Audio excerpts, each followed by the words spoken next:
Okay, standard 11th lesson number 1 introduction, sorry lesson number 2 करेंगे। Will start lesson number 2 trade. Okay, standard 11th page number 21। Page number 21 पे lesson number 2 trade. Trade इसके पहले lecture में, मतलब इसके पहले lesson में भी पढ़ा हमने, लेसन नंबर 1 में। ट्रेड बिजनेस का एक पार्ट है, राइट।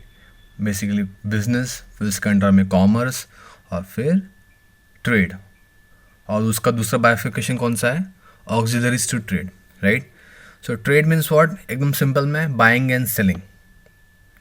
बट बिजनेस में सिर्फ बाइंग एंड सेलिंग होता है क्या? नहीं, बिजनेस में मैन्युफैक्चरिंग भी होता है। What is meaning of manufacturing? You are making और providing the services, making goods and providing services. But सिर्फ बनाने से कुछ होगा क्या? नहीं, उसको बेचना भी पड़ेगा, उसको सेल करना पड़ेगा मार्केट के अंदर, राइट। तो वहाँ पे चाहिए कॉमर्स। कॉमर्स के अंदर में दो कौन सा पार्ट आता है? एक आता है ट्रेड और दूसरा आता है ऑक्सिलरीज टू ट्रेड। दोनों के बारे में थोड़ा थोड़ा हमने पढ़ा है लेसन नंबर 1 में, but in this lesson we will learn more about trade, right. Now we will do with the introduction part of the trade. Trade इतना इम्पॉर्टेंट क्यों है? Why it is important? Trade इतना important क्यों होता है? Trade plays a vital role in the economy of every country. The overall development of the economy is an outcome of proper function of trade. Economy, अर्थव्यवस्था, किसी भी देश की अर्थव्यवस्था उसके ट्रेड के ऊपर डिपेंड होती है, या फिर वो एक इम्पॉर्टेंट हिस्सा, पार्ट होता है इकोनॉमी का, अर्थव्यवस्था का। अभी अर्थव्यवस्था मतलब क्या होता है? अर्थव्यवस्था जहाँ पे मनी सप्लाई है, यहाँ पे प्रोडक्शन है, production of goods and services, जहाँ पे पैसे का लेन देन है, ये पूरी अर्थव्यवस्था है। एकदम ब्रीफ में बताएंगे तो, राइट। मतलब देश की अर्थव्यवस्था के ऊपर डिपेंड करता है कि देश का डेवलपमेंट कितना हो रहा है। अगर उसकी इकोनॉमी, अर्थव्यवस्था अच्छी है, it is good, right, so there is development in the country. तो इस इकोनॉमी का एक हिस्सा है ट्रेड, जो बहुत ही वाइटल रोल, वाइटल मतलब क्या होता है? इंपॉर्टेंट रोल प्ले करता है, right. Buying and selling of goods, तो बेसिकली ट्रेड मतलब क्या होता है? Buying and selling of goods and services for money worth. Money worth या फिर money, right, is a fundamental feature of trade, and other is a transfer of ownership of goods and services from one person और entity to another. Trade में basically क्या होता है? Buying and selling of goods and services for मनीज worth, या फिर for money. मनीज worth किस में होता था? बार्टर में। यहाँ पे हम मनी करते हैं, बिकॉज मनी ट्रेड काफ़ी कन्वीनियंट होता है। हाँ, हर एक के पास में पैसे होते हैं, मैं ज़्यादा डिटेल में जाऊँगा नहीं, राइट। बट मनी से अभी हम एक्सचेंज करते हैं goods and services, right. But जब भी दो चीज़ एक्सचेंज होता है, जैसे कि हमने बिजनेस की फीचर्स में पढ़ा था, यहाँ पे सिर्फ गुड्स एंड सर्विसेज के बदले सिर्फ मनी एक्सचेंज होता है। बट यहाँ पे और एक चीज़ ट्रांसफ़र होता है, वो है ओनरशिप, जो इसके हमने फर्स्ट लेसन में पढ़ा था। फर्स्ट लेसन में हमने क्या पढ़ा था कि यहाँ पे गुड्स एंड सर्विसेज का ओनरशिप भी बदल जाता है, ट्रांसफ़र हो जाता है from one person to another. मतलब फॉर एग्जांपल, आपने पार्ले जी का बिस्किट लिया दुकान से, तो वो आपका हो गया। पहले वो किसका था? वो शॉप वाले का, वो शॉपकीपर का था, राइट। बट अभी वो किसका हो गया? अभी वो आपका हो गया। दैट मीन्स यहाँ पे ओनरशिप का ट्रांसफ़र हो रहा है from one person to another, या फिर from one entity to another entity. ENTITY, entity मतलब क्या होता है? फॉर एग्जाम्पल, एक पर्सन, एक आदमी ने यहाँ पे एक कंपनी खरीद रही है किसी और कंपनी से। एक कंपनी है जो आयरन का शीट बनाती है। मैंने ये एग्जाम्पल पहले भी लिया था, बस इसमें थोड़ा सा चेंज कर रहा हूँ। एक कंपनी है जो आयरन का शीट बनाती है, आयरन, लोहा, उसकी शीट बनाती है, ठीक है, राइट। और एक कंपनी है जो उसी आयरन शीट का आयरन कबर्ड बनाती है, जैसे कि फॉर एग्जाम्पल गोदरेज का कंपनी है, राइट।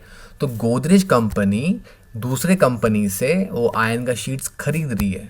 मतलब यहाँ पे एक आदमी, एक व्यक्ति, एक पर्सन गुड्स एंड सर्विसेज नहीं खरीद रहा। यहाँ पे कंपनी, मतलब एक यहाँ पे एक एंटिटी, यहाँ पे एक डिफरेंट पर्सन है। ये हालांकि आर्टिफिशियल पर्सन है। ये मैं आगे भी एक समझाऊंगा कंपनी के बारे में कि कंपनी का आर्टिफिशियल पर्सन होता है या फिर बिजनेस एक आर्टिफिशियल पर्सन होता है, खुद में एक अलग सा एंटिटी होता है, उसका एक अलग सा अस्तित्व होता है, राइट। इसमें डिटेल में हम नेक्स्ट सेक्शन में बात करेंगे, राइट। बट यहाँ पे कभी कभी वो एक पर्सन नहीं हो सकता, कभी कभी वो एक कंपनी भी हो सकती है, डिफरेंट एंटिटी भी हो सकता है, राइट। सो यहाँ पे सिर्फ गुड्स एंड सर्विसेज यहाँ से वहाँ नहीं जा रही, यहाँ पे ओनरशिप भी ट्रांसफ़र हो जाती है, right. Okay, the original form of trade was barter, ये भी हमने पढ़ा है, the direct exchange of goods and services, यहाँ पे गुड्स और गुड्स के बदले एक्सचेंज होता था। But after invention of common currency, जैसे कि आपने इंडिया का करेंसी कौन सा है, रुपी, राइट। तो यहाँ पे करेंसी के इन्वेंशन के वजह से यहाँ पे बार्टर सिस्टम अभी नहीं होता, यहाँ पे transaction are done with the help of money, right. Money trade काफ़ी सिंप्लीफाइड हो गया है, काफ़ी आसान हो गया है, इसके लिए हम मनी में ही हम ट्रांजैक्शन करते हैं, ट्रेड करते हैं, राइट। मीनिंग देखते हैं इसका, लगभग सेम है, right. Introduction meaning, trade means the process of exchange of goods and services. Trade मतलब क्या होता है, गुड्स और सर्विसेज का एक्सचेंज, किसके बदले में यहाँ पे एक्सचेंज हो रहा है, मनी के बदले, right. Trade refers to buying and selling of goods and services with an object of earning profit. With an object मतलब क्या, यहाँ पे मीन गोल, यहाँ पे हम एक गोल की वजह से ये ट्रेड कर रहे हैं, और गोल को क्या है, टू अर्न प्रॉफिट, बिजनेस है ना, प्रॉफिट कमाने के लिए ये सब कर रहे हैं, right. And trade establishes a link between producer and consumer. Producer means what, manufacturer, जो गुड्स को बनाता है, वो गुड्स को बनाता है, बट हर केस में वो खुद जाके कंज्यूमर को नहीं बेचता। मतलब फॉर एग्जांपल, मैं वही एग्जांपल लूँगा वापस से, पार्ले जी का बिस्किट्स जो पार्ले कंपनी बनाती है, वो खुद जाके लोगों को नहीं बेचती, कंज्यूमर्स को नहीं बेचती, कंज्यूमर तक पहुंचाने का काम कोई और करता है, और वो जो प्रोसेस है, वो जो क्रिया है, हम उसको बोलते हैं ट्रेड, है ना, राइट। उसमें बहुत सारे स्टेप्स होते हैं, ठीक है, वो हम लोग बाद में देखते हैं, राइट। सो ट्रेड, ये प्रोड्यूसर और कंज्यूमर, प्रोड्यूसर मतलब कौन, जो गुड्स बनाता है, और कंज्यूमर मतलब जो गुड्स को कंज्यूम कर रहा है या फिर जो गुड्स को इस्तेमाल कर रहा है, ठीक है, खा रहा है या फिर पी रहा है या फिर इस्तेमाल कर रहा है। इन दोनों के बीच में का जो लिंक है, हम उसको ट्रेड बोलते हैं, ठीक है, राइट, क्लियर। पेज नंबर 22 पे है, यहाँ पे देख सकते हैं टेक्स्ट बुक के अंदर। टाइप्स ऑफ ट्रेड हम लोग पढ़ेंगे, टाइप्स ऑफ ट्रेड।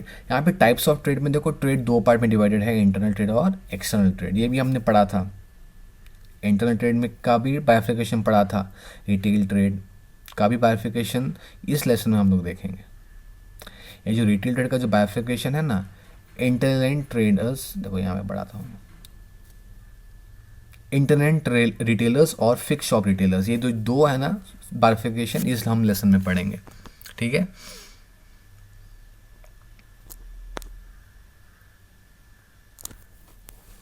यहाँ पे थोड़ा सा, एक सेकंड,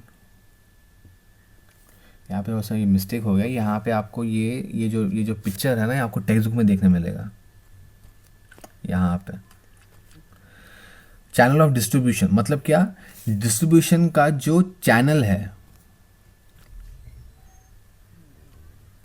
प्रोड्यूसर से होलसेलर, होलसेलर से रिटेलर और रिटेलर से कंज्यूमर, ये अपना चेन है, चैनल है, डिस्ट्रीब्यूशन का चैनल। चैनल मतलब क्या, इसी प्रोसेस से गुड्स कंज्यूमर तक पहुंचेगा। बना कौन रहा है, बना कौन रहा है, प्रोड्यूसर मतलब मैन्युफैक्चरर। वो किसको बेचेगा, होलसेलर को, ये मैंने पहले ही बताया था। होलसेलर से फिर रिटेलर और रिटेलर से फिर कंज्यूमर, ठीक है। हम प्रोड्यूसर को मैन्युफैक्चरर भी बोलते हैं, जो यहाँ पे है, ठीक है, राइट। तो यही यहाँ पे है, बस थोड़ा सा गलती हो गया वो टाइपिंग में, ठीक है, ठीक है। From producer to wholesaler, wholesaler to retailer, retailer to consumer, ये चैनल है, ये तरीका है जहाँ पे ट्रेड होता है। प्रोड्यूसर गुड्स बनाता है, कंज्यूमर तक वो पहुँचता है, बट पहुँचने के पहले ये होलसेलर और रिटेलर्स बीच में हो सकता है, ठीक है, राइट। इंटरनल ट्रेड, ठीक है। ट्रेड का हम लोग टाइप्स पढ़ रहे हैं। ट्रेड ट्रेड का दो टाइप है, एक है इंटरनल ट्रेड और दूसरा है एक्सटर्नल ट्रेड, राइट। अभी इंटरनल ट्रेड का टाइप देखते हैं। मतलब इंटरनल ट्रेड के अंदर में भी दो टाइप है, एक तो है होलसेल ट्रेड और दूसरा है रिटेल ट्रेड। होलसेल ट्रेड भी पता है आपको, रिटेल ट्रेड भी पता है आपको, मैंने ये भी बताया था, राइट। होलसेल ट्रेड मतलब क्या होता है, when the goods are purchase in larger quantities. Wholesale trade या फिर जो होलसेल ट्रेड करता है, जिसको हम होलसेलर बोलते हैं, राइट, उसको हम लोग क्या बोलते हैं, होलसेलर। होलसेलर लार्ज क्वांटिटी में गुड्स को परचेज करता है मैन्युफैक्चरर से, और वो ज़्यादा वैरायटी रखता है नहीं अपने पास में। अभी समझो जो एक समझो बिस्किट का होलसेलर है, वो अपने पास सिर्फ बिस्किट रखेगा ज़्यादा क्वांटिटी में, कोई और चीज़ें रखेगा नहीं, वो सिर्फ बिस्किट, ये ही एक चीज़ का ट्रेड करेगा। वो कुछ ही चीज़ों का लार्ज क्वांटिटी में ट्रेड करता है, right. From so when goods are purchase in large quantity from the manufacturer और producer for the purpose of resale. मतलब क्या, वो खरीदता तो है बट वो खुद के इस्तेमाल के लिए नहीं है, वो वापस से उसको सेल करेगा, जिसको हम बोलते हैं resale. Resale to the retailer, वो किसको सेल करेगा, रिटेलर्स को। और इस प्रोसेस को हम लोग क्या बोलते हैं, होलसेल ट्रेड। और जो इस ट्रेड को करता है उसको हम बोलते हैं wholesaler, right. Wholesaler buys goods from manufacturer and sell it to the retailer, so wholesaler is buyer as well as seller। वो बायर भी है और सेलर भी है। इसके तो हम हमेशा ट्रेड का जब मीनिंग बोलते हैं तो हम हमेशा बोलते हैं कि buying and selling of goods and services. क्यों ऐसा, क्योंकि यहाँ पे बाइंग होता है। नॉर्मली बाय कौन करता है, खरीदता कौन है, कंज्यूमर ही खरीदता है, बट यहाँ पे होलसेलर भी खरीद रहा है, यहाँ पे रिटेलर भी खरीद रहा है। बट फ़र्क इतना ही है कि वो खुद के इस्तेमाल के लिए नहीं खरीद रहे हैं, वो आगे बेचने के लिए खरीदते हैं। दैट मीन्स वो रीसेल के लिए खरीद रहे हैं। तो यहाँ पे होलसेलर भी बायर और सेलर दोनों हो जाता है, और वैसे ही रिटेलर भी, यहाँ पे वो रिटेलर भी बायर एंड सेलर दोनों हो जाता है, ठीक है, right. Wholesaler may perform different function in the process of distribution of goods and services. It enables the producer to reach the consumer. Wholesaler सिर्फ गुड्स को परचेज करके बेचता ही नहीं है, और भी प्रोसेस कुछ करता है वो, और भी कुछ उसमें चीज़ें करता है। वो मैं एक आपको सर्विसेज का एक टॉपिक है उसमें बताता हूँ कि होलसेलर और कौन सी चीज़ें करता है, सिर्फ खरीदने और वही चीज़ को बेचने के अलावा, ठीक है। यहाँ पे देखो, यहाँ पे ये होलसेलर रिटेलर को बेचेगा, फिर ये रिटेलर को बेचने के बाद में ये रिटेलर किसको बेचेगा, कंज्यूमर को, ठीक है, राइट। ये पिक्चर में पहले भी दिखाया था एक्चुअली। होलसेल ट्रेड का डेफिनेशन है, लगभग उसका मीनिंग के साथ में मैच होता है। Wholesale trade includes all the activities involving selling goods and services to those who buy for resale और for business use. Wholesaling includes all the activity. Wholesaling एक ऐसा एक्टिविटी है जहाँ पे आप गुड्स एंड सर्विसेज को सेल कर रहे हैं, बट वो किसी और से बाय कर रहे हैं। किससे बाय कर रहे हैं, वो मैन्युफैक्चरर से। क्यों, रीसेल के लिए या फिर बिजनेस यूज़ के लिए। जब भी कंज्यूमर खरीदता है तो बिजनेस यूज़ के लिए नहीं खरीद रहा, वो खुद के यूज़ के लिए खरीद रहा है, वो खुद के इस्तेमाल के लिए खरीद रहा है। बट जब वो होलसेलर खरीदता है तो वो बिजनेस यूज़ के लिए खरीदता है, ठीक है, या फिर रीसेलिंग के लिए। अभी हम लोग होलसेल ट्रेड का फीचर्स देखते हैं। Feature of wholesale trade, feature of wholesaler. Wholesale trade के अंदर होलसेलर का फीचर, होलसेलर क्या करता है, कौन है, राइट। होलसेलर वो पर्सन है जो गुड्स को लार्ज क्वांटिटी में परचेस करता है फ्रॉम प्रोड्यूसर। प्रोड्यूसर से काफ़ी भारी मात्रा में देखो यहाँ पे ज़्यादा बिस्किट्स आपको दिखाई देंगे, मेरे को एग्जैक्टली पता नहीं है, बट यहाँ पे ज़्यादा वो बिस्किट खरीद रहा है, राइट। तो वो एक चीज़ को भारी मात्रा में लार्ज क्वांटिटी में खरीदता है। सेकेंड फीचर क्या है, सेकेंड फीचर, होलसेलर ये बड़ा रिस्क लेता है डिस्ट्रीब्यूशन के प्रोसेस में। होलसेलर का काम क्या है, वो मैन्युफैक्चरर से खरीदता है, रिटेलर को बेचता है, बट ये प्रोसेस में वो एक भारी सा रिस्क लेता है, वो बड़ा सा रिस्क ले रहा है। क्यों रिस्क है, फॉर एग्जांपल वो अपने गोडाउन में समझो अपने उस गुड्स को रखा है उसने, बट अचानक से गोडाउन में आग लग जाती है, वेयर हाउस में आग लग जाती है, तो यहाँ पे होल सेलर वो इतना ज़्यादा क्वांटिटी में गुड्स रखने का रिस्क लेता है। अगर हम दूसरी तरफ देखते हैं रिटेलर का, रिटेलर बहुत काफ़ी छोटे क्वांटिटी में अपने पास गुड्स को रखता है, ज़्यादा क्वांटिटी में रखता नहीं है, उसके पास वैरायटी होता है। मतलब उसके पास शैम्पू भी होगा, उसके पास बिस्किट भी होगा, उसके पास बुक्स भी होगा, उसके पास पेन भी होगा, उसके पास गेहूँ भी होगा, उसके पास चावल भी होगा, उसके बाद दाल दाल भी होंगी। वो वैरायटी रखता है, क्वांटिटी बहुत कम है, तो वहाँ पे उसकी वो जितना उसको चाहिए रिटेलर को उतना ही खरीदता है। बट यहाँ पे होलसेलर को बहुत ही लार्ज क्वांटिटी में गुड्स को खरीदना पड़ता है। इतना लार्ज क्वांटिटी को गुड्स को रखने के लिए उसको बड़ा सा वेयर हाउसिंग चाहिए। और समझो सारे गुड्स को आग लग जाती है तो उसको तो बहुत बड़ा नुकसान हो सकता है। ट्रांसपोर्टेशन में भी समझो कभी गुड्स कहीं लेके जाना है और एक्सीडेंट हो गया और गुड्स डैमेज हो जाता है तो वो भी उसको रिस्क है, तो वो इतना बड़ा रिस्क उठाता है। मैन्युफैक्चरर को भी रिस्क थोड़ा कभी कभी कम हो सकता है, क्योंकि मैन्युफैक्चरर क्या करता है, जैसे गुड्स बनता है वैसे ही होलसेलर को बेच देता है। और ये क्यों करता है मैन्युफैक्चरर्स, उनको पता है कि इतना ज़्यादा गुड्स अपने पास में रखना ये बहुत बड़ा रिस्क है। दूसरा रिस्क क्या हो सकता है पता है, कि वो गुड्स शायद बिके ही नहीं। समझो आप एक मैन्युफैक्चरर हो, आप एक प्रोड्यूसर हो और आप एक कुछ प्रोडक्ट आप बनाते हो और वो आप अपने पास रखते हो, आप ये सोच कर रखते हो कि वो शायद बिक जाएगा, और समझो नहीं बिका तो यही तो रिस्क होलसेलर के ऊपर है, बिकॉज वो इतना ज़्यादा गुड्स को परचेज करके रखता है इतना लार्ज क्वांटिटी में। समझो बीच में ही डिमांड कम हो गया उस पर्टिकुलर प्रोडक्ट का, तो उसको तो बड़ा रिस्क है, वो तो गुड सेल होगा नहीं, गुड सेल होगा नहीं तो उसको बहुत बड़ा लॉस होगा, राइट। तो ये रिस्क है। थर्ड फीचर देखो, होलसेलर डील्स विद वन और फ्यू टाइप्स ऑफ गुड्स। वो कुछ ही गुड्स के में ही वो डील करता है, उसको बेचता है, ज़्यादा गुड्स को वो बेचता नहीं है। वो एक या फिर दो या फिर तीन टाइप के गुड्स को ही बेचता है, बट वो बहुत लार्ज क्वांटिटी में, ठीक है। इसके लिए तो होलसेलर्स के पास में आपको प्राइस का बेनिफिट मिलता है, मतलब कम प्राइस में आपको मिलेंगे वो, ठीक है। Fourth point, a large amount of capital is required for in this business. इस बिजनेस के लिए बहुत ही ज़्यादा कैपिटल की ज़रूरत पड़ती है। क्यों? बिकॉज एक जगह बहुत बड़ी चाहिए, वेयर हाउस, उसमें बहुत सारा इंफ्रास्ट्रक्चर चाहिए, जैसे कि स्टैंड है या फिर वॉचमैन रहेगा, या फिर वहाँ पे प्रोटेक्शन के लिए सीसीटीवी कैमरा रहेगा, या फिर वहाँ पे बहुत कुछ चीज़ें लगती है। अगर समझो ये बिस्किट नहीं होता तो वहाँ पे समझो ये वहाँ पे अगर राइस होता, वीट होता, गेहूँ चावल, तो उसके लिए प्रोटेक्शन के लिए मतलब पानी समझो भर गया तो उसके लिए फिर एक सिस्टमैटिक स्टोरेज करना पड़ेगा, तो इसके लिए बहुत सारे खर्चे हैं।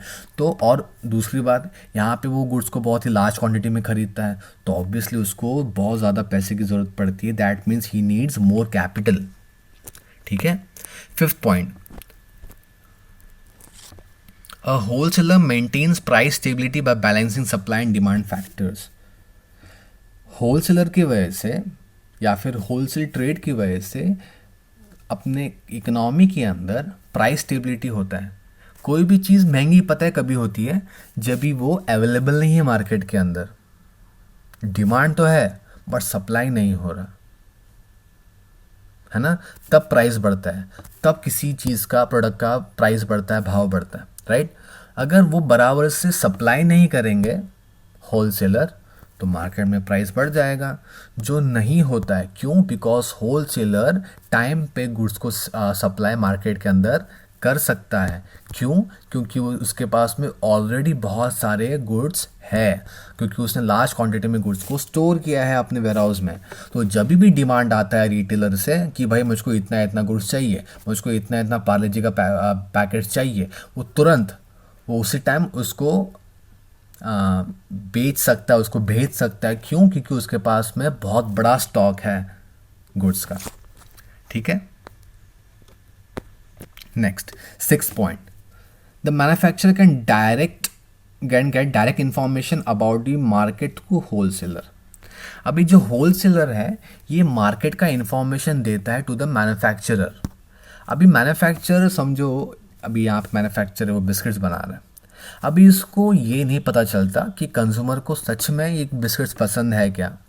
पता है कभी कभी कंज्यूमर आके बोलता है एक दुकान में, अरे यार ये कैसा बिस्किट है, इसका टेस्ट ही बराबर नहीं है, लास्ट टाइम पे लेके गया तो टेस्ट कुछ और था, इस टाइम पे टेस्ट कुछ और है, या फिर बोलेंगे क्वालिटी ख़राब है, या फिर आप वो कंज्यूमर बोलता है कि यार यार बिस्किट तो था, लिया तो था मैंने, बट उस अंदर अंदर सब टूटा हुआ था या फिर ख़राब था।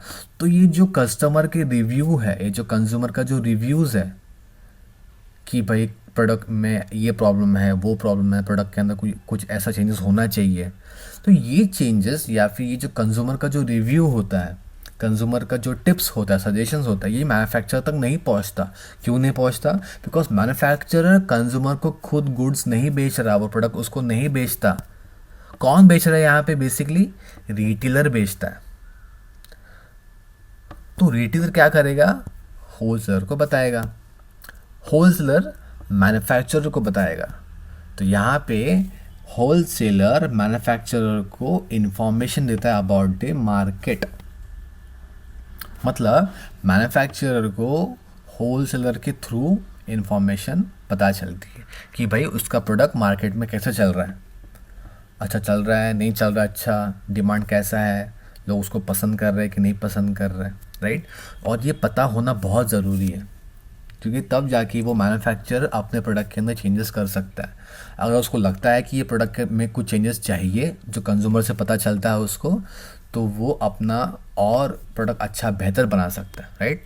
बट यहाँ पे कंज्यूमर से इंफॉर्मेशन आना बहुत इम्पॉर्टेंट है, जो यहाँ पे पॉसिबल नहीं है मैन्युफैक्चरर के मामले में। क्यों? क्योंकि वो डायरेक्टली गुड्स कंज्यूमर को नहीं बेचता, क्योंकि उसके और कंज्यूमर के बीच में होलसेलर और रिटेलर्स होता है। इसके लिए होलसेलर मैन्युफैक्चरर को कुछ इन्फॉर्मेशन बताता है, ठीक है। Next 7th point, wholesaler sell the goods to the retailer as per the requirements. जैसे रिटेलर को लगता है कि मुझको इतना इतना प्रोडक्ट की ज़रूरत है, वो होलसेलर से मांग सकता है। रिटेलर बोलता है कि भाई मुझको आज 10 पैकेट चाहिए पार्ले जी का, तो होलसेलर उसको उसके रिक्वायरमेंट के हिसाब से देता है, right. 8th point, a wholesaler performs the marketing functions like assembling, warehousing, transporting, grading, packaging, advertising and financing. Wholesaler कभी कभी फाइनेंस का काम करता है। ये मैं अभी ये पॉइंट बताता हूँ मैं।